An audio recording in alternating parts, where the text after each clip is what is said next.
How to get verified on Eldorado GG. If you want to buy or sell safely on Eldorado GG, verification is essential. Let's walk through how to get verified step by step, plus tips to make the process smooth. So verification protects both buyers and sellers from fraud. It unlocks higher value transactions, builds trust with other users, and ensure your payments are secure. So first and foremost, log into your Eldorado GG account. Verification usually begins when you attempt to buy or sell items. So you'll be prompted to submit documents through a secure portal.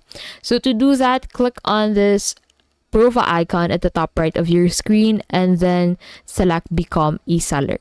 So in here, you'll find the Start Verification button. Click on this and click on Continue to Verification.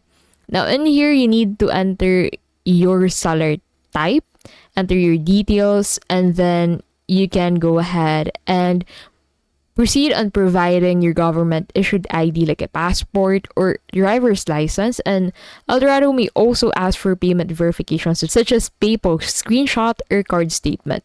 Upload clear, high quality images to avoid rejection. So once submitted, Eldorado's team reviews your documents.